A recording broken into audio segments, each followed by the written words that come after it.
दोस्तों इंडिया में 220 million people हैं जिनको ब्लड प्रेशर है और उनमें से 90% लोगों को यही नहीं पता है कि ब्लड प्रेशर अच्छे से मेजर कैसे करें। ब्लड प्रेशर एक सिंगल बीमारी नहीं है, बहुत सारी बीमारियों का एक ये समझ लिए सिंड्रोम है। तो आज हम सारे टिप्स एंड ट्रिक्स जान लेते हैं कि ब्लड प्रेशर सही से कैसे मेजर करें जिससे आप ये गलती दोबारा रिपीट ना करें। मोस्टली लोगों के पास डिजिटल बीपी इंस्ट्रूमेंट होता है।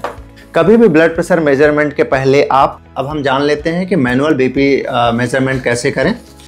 तो आइए जानते हैं कि ब्लड प्रेशर सही मेजरमेंट करने के तरीके क्या हैं। दोस्तों इंडिया में 220 मिलियन पीपल हैं जिनको ब्लड प्रेशर है और उनमें से 90% लोगों को यही नहीं पता है कि ब्लड प्रेशर अच्छे से मेजर कैसे करें या करेक्ट मेथड क्या है ब्लड प्रेशर की। और ये बहुत इंपॉर्टेंट है क्योंकि ब्लड प्रेशर अगर सही से मेजर ही ना किया जाए तो उनको रॉन्गली ऐसा फील होता है कि उनको ब्लड प्रेशर की बीमारी है। कई बार क्या होता है, ब्लड प्रेशर नॉर्मल होता है और गलत तरीके से ब्लड प्रेशर मेजर करके वो डॉक्टर के पास पहुंच जाते हैं और डॉक्टर के पास तो ऑब्वियसली पहुंच के वहां पे एंजाइटी होती है और एंजाइटी की वजह से वैसे ही ब्लड प्रेशर बढ़ा हुआ मिलता है। तो ऐसे बहुत सारे लोग हैं जिनको ब्लड प्रेशर वाकई में नहीं रहता है और ब्लड प्रेशर की मेडिकेशन खा रहे हैं। तो दोस्तों हमारा वीडियो आज का इसी विषय पे है कि सही तरीके से ब्लड प्रेशर कैसे मेजर करें। क्योंकि मुझे बहुत कष्ट होता है बीइंग ए कार्डियोलॉजिस्ट। मैं देखता हूँ लोग मेरे पास आते हैं, बोलते हैं सर हमारा ब्लड प्रेशर बढ़ रहा है और बाद में पता चलता है कि उन्होंने करेक्ट बीपी मेजर ही नहीं किया है और या उनको सही तरीका ही नहीं पता है कि ब्लड प्रेशर को सही से मेजर कैसे करें। तो आज हम सारे टिप्स एंड ट्रिक्स जान लेते हैं कि ब्लड प्रेशर सही से कैसे मेजर करें जिससे आप ये गलती दोबारा रिपीट ना करें।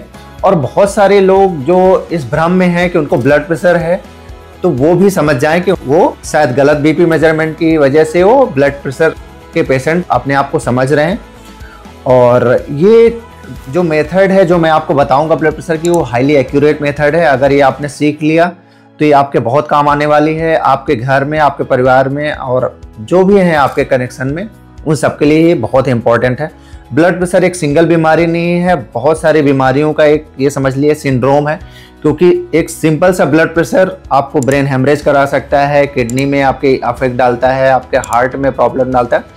कुंडला के मेरा कहने का मतलब ये है कि ब्लड प्रेशर बहुत ही इंपॉर्टेंट इलनेस है। लोग उसको बहुत हल्के में लेते हैं और सही से ब्लड प्रेशर मेजर नहीं करते हैं और गलत अपने आप में धारणा बना के रखते हैं या सही से अपने डॉक्टर को कन्वे नहीं कर पाते कि उनका ब्लड प्रेशर क्या है। तो आइए जानते हैं कि ब्लड प्रेशर सही मेजरमेंट करने के तरीके क्या है। आपको जब भी ब्लड प्रेशर मेजर करना है तो ऐसा नहीं है कि आप डायरेक्ट कहीं से चल के आ रहे हैं और बैठ के अपना ब्लड प्रेशर मेजर किया। क्योंकि अब जब भी आप बाहर से चल के आएंगे और तुरंत ब्लड प्रेशर मेजर करेंगे तो वो ब्लड प्रेशर 10 to 12 पॉइंट आपको एक्स्ट्रा मिलेगा, जो कि सही नहीं है। कभी भी ब्लड प्रेशर मेजरमेंट के पहले आप चाय, कॉफ़ी, टोबैको, अल्कोहल इन सब का सेवन ना करें। आप अगर स्ट्रेस में हैं, एंग्जियस हैं, किसी भी चीज़ से परेशान हैं तो भी आपको उस समय ब्लड प्रेशर नहीं लेना है। आपके घर में शोर शराबा हो रहा है, बहुत सारे लोग आपसे बात कर रहे हैं, आपका पेट एनिमल चारों तरफ घूम रहा है, यानी आप डिस्ट्रैक्टेड हैं, उस समय भी आपको ब्लड प्रेशर मेजर नहीं करना है।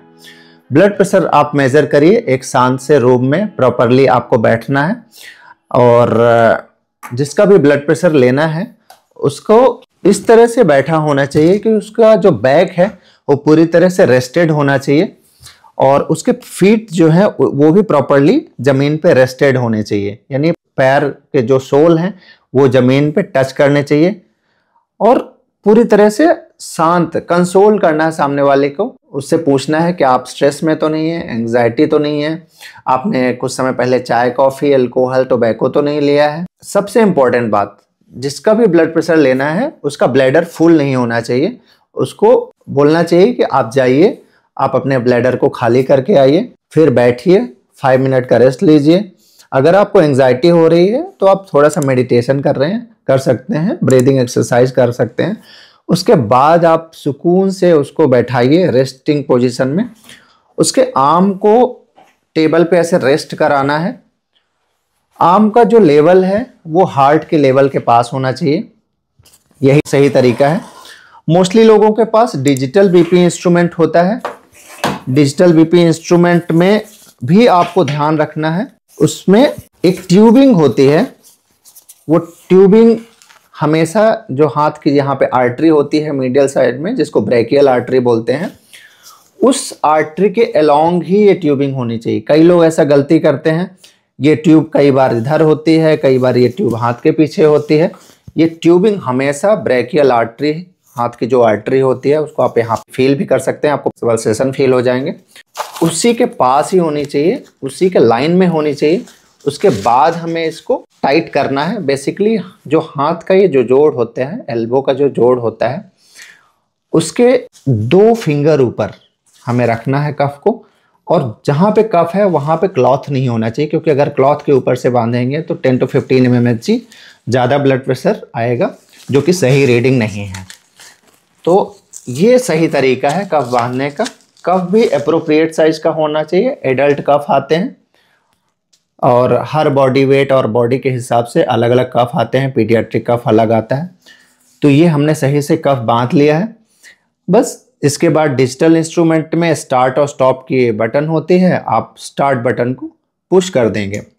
स्टार्ट बटन पुश करेंगे तो इसमें अपने आप रीडिंग स्टार्ट हो जाएगी। ये स्टार्ट हो गई है बीपी की रीडिंग। कफ इन्फ्लेट होना स्टार्ट हो जाएगा। कफ की टाइटनेस आप फील कर सकते हैं। तो आप देख सकते हैं इसमें एक ऊपर की रीडिंग है 116, ये सिस्टोलिक ब्लड प्रेशर है। जो नीचे की रीडिंग है 79, इसको हम डायस्टोलिक ब्लड प्रेशर कहते हैं। और नीचे एक और रीडिंग दिख रही है 100, वो पल्स की रीडिंग है। तो अपनी जो बीपी की रीडिंग है 116/79 mmHg।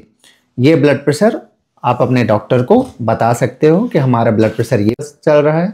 तो अकॉर्डिंग टू आपका जो भी डिसीज है उसके अकॉर्डिंग जो है वो डॉक्टर को काफ़ी हेल्प मिलेगी कि आप सही से उनको ब्लड प्रेशर की रीडिंग बता पा रहे हैं। उसके अकॉर्डिंग आपको जो भी मेडिकेशन डॉक्टर देना चाहते हैं वो दे सकते हैं। डिजिटल बीपी इंस्ट्रूमेंट मेजर करने के बाद अब हम जान लेते हैं कि मैनुअल बीपी मेजरमेंट कैसे करें। मैनुअल बीपी मेजरमेंट करने के लिए भी आपके बेसिक्स वही रहेंगे कि जो पर्सन का बीपी मेजर कर रहे हैं वो एंग्सियस नहीं होना चाहिए, प्रॉपर्ली रेस्टेड होना चाहिए, उसके बैक और फीट रेस्टेड होने चाहिए, पैर अनक्रॉस्ड होने चाहिए प्रॉपर्ली, और उसने अल्कोहल, टोबैको और ये सब स्मोकिंग वगैरह ना की हो और स्ट्रेस फ्री हो। फिर से हम उसके कफ को ऐसे बेसिकली आर्म में ऐसे रखेंगे कि उसकी जो ट्यूबिंग है वो ब्रेकियल आर्टरी, जो हाथ की आर्टरी है, उसके पास हो, और ये कफ करीब 2 इंच ऊपर होना चाहिए आपका जो एल्बो जॉइंट है। इसके बाद जो बीपी जो इंस्ट्रूमेंट का जो बल्ब है उसको हम लॉक कर लेंगे। लॉक करने के बाद हम को बेसिकली पल्स को फील करते हुए हम इसका मरकरी को इन्फ्लेट करेंगे। तो हमें तब तक इन्फ्लेट करना है जब तक हमारी जो ये पल्स है वो फील होना बंद ना हो जाए, और उसके बाद भी हम 20 to 30 mmHg ऊपर तक इन्फ्लेट करके इसको लॉक कर देंगे। इसके बाद हमारा स्टेथोस्कोप लेंगे। स्टेथोस्कोप बहुत इंपॉर्टेंट है मैनुअल बीपी इंस्ट्रूमेंट के लिए, और इसका जो डायफ्राम है उससे हम ब्रेकियल आर्टरी के पल्सेशन को सुनने का प्रयास करेंगे। यहाँ जहाँ पे हमारी ब्रेकियल आर्टरी फील हुई थी, हाथ की आर्टरी जो फील हुई थी, उस पर हमें ये इसके डायफ्राम को रखना है, और इसके बल्ब से हम जो मरकरी का जो टॉप पॉइंट है उसको हम धीरे धीरे उसको नीचे लाएंगे। जो नीचे लाने का रेट है 1 to 2 पॉइंट पर सेकंड होना चाहिए, उससे फास्ट नहीं होना चाहिए। इसको हम नीचे लाएंगे। नीचे लाने के टाइम पे हम सुनते जाएंगे कि हमें कोई साउंड तो नहीं सुनाई दे रही है। हमें एक पॉइंट पे क्लियर साउंड सुनाई देगी, जैसे यहाँ पे मुझे एक क्लियर साउंड ठक ठक की 126 mmHg पे आई है, और ये साउंड जहाँ पे ख़त्म होगी वो हमारा डायस्टोलिक पॉइंट है। तो ये करीब 84 mmHg पे ये साउंड ख़त्म हो रही है, तो ये हमारा डायस्टोलिक बीपी है। तो इस तरह से हम समझ गए हैं कि प्रॉपर बीपी मेजरमेंट कैसे करें, चाहे डिजिटल इंस्ट्रूमेंट हो चाहे मैनुअल हमारे पास स्फिग्नोमैनोमीटर हो, दोनों से आप बहुत ही इजीली बीपी मेजर कर सकते हैं। लेकिन जो जो बातें मैंने आपको बताई हैं वो आप बहुत ही क्लियरली समझ लें, क्योंकि ये बातें अगर आपने ध्यान नहीं रखी तो हो सकता है आप सही बीपी मेजरमेंट कर ही ना रहे हों, और आप अपने डॉक्टर को सही मैसेज कन्वे नहीं करेंगे, और सही ब्लड प्रेशर अगर आपने बताया नहीं डॉक्टर को तो आप हो सकता है कि आप प्रॉपर ट्रीटमेंट आपको ना मिल पाए। तो दोस्तों ध्यान रखें, ब्लड प्रेशर मेजरमेंट बहुत ही टफ नहीं है, इट्स वेरी सिंपल। बस आपको कुछ बातों का ध्यान रखना है, और अगर ये बातें आपने ध्यान में रखी तो आप एग्जैक्ट बीपी मेजरमेंट कर पाएंगे। नमस्कार।